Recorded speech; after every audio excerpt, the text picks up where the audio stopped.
Wilberforce ang'e nitie weche moko medwa ni duok kae mapiyo piyo kapok wiyo wil kamano. Nyisna mwalimu weche ariyo. Mokwongo ok en Kioni ema wacho wachni.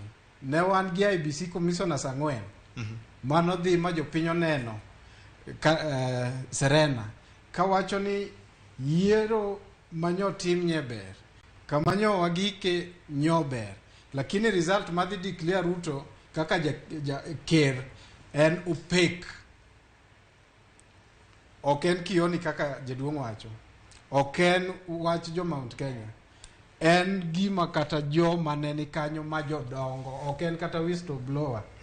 En jo commissioners 4 manyocha wachulo pesa turi nodagi ni yiero no ne okotim e yo makare. Ok en about community kaka mwalimu wacho.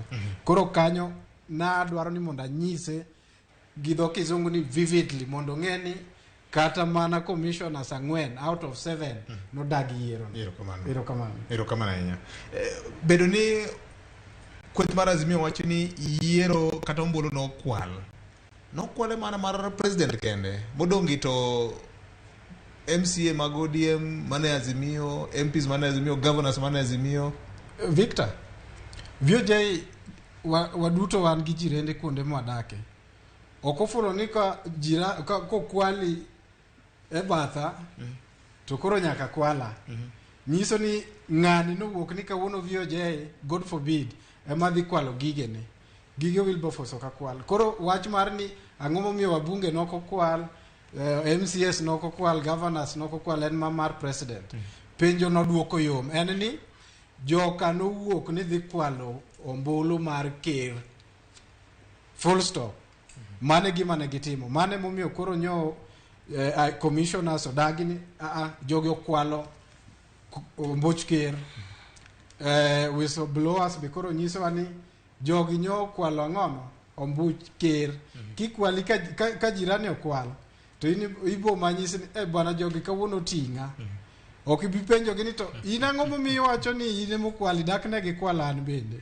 Koro ng'a penjo ni ang'o momiyo moko ni nokotim. Penjo na en otea.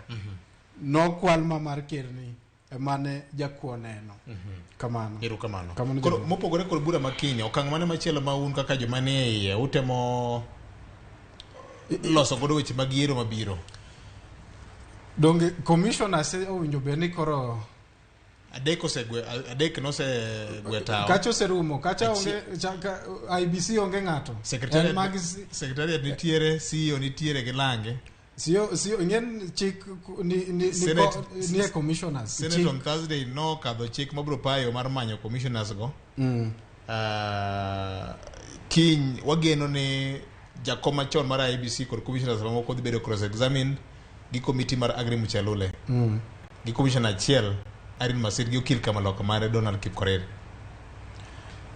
Wach mantie ipenjo way forward kopogore gi luongo makiny. Na gombo mondo anyis jopiny ni warit luongo makiny.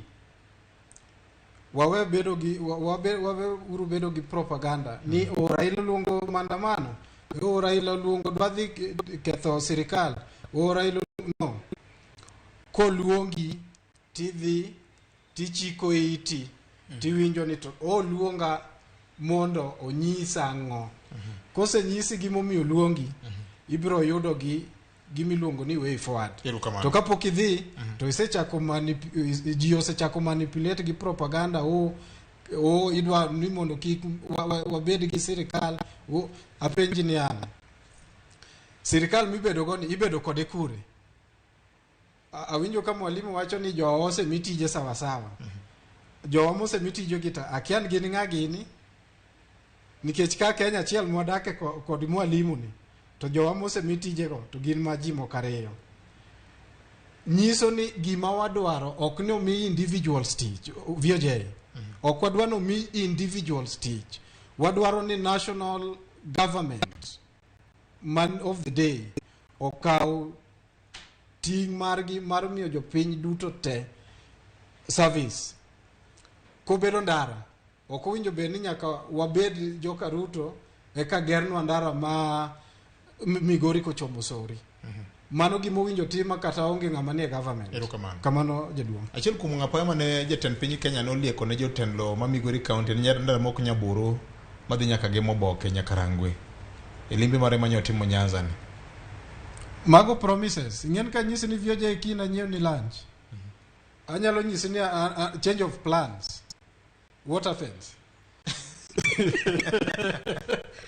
Mago vioje kik wawuond jopiny gi weche mag promises.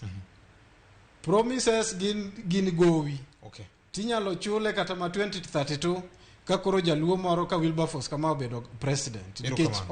All is possible vioje. Gik moko te nyalore kuom ruoth. Mano mwalimu ng'eyo. Koro ok ochuno ni nyaka wadhi joma no wacho ni boyo ka ma jong'wech ka nie ka timnwa dongruok. To promises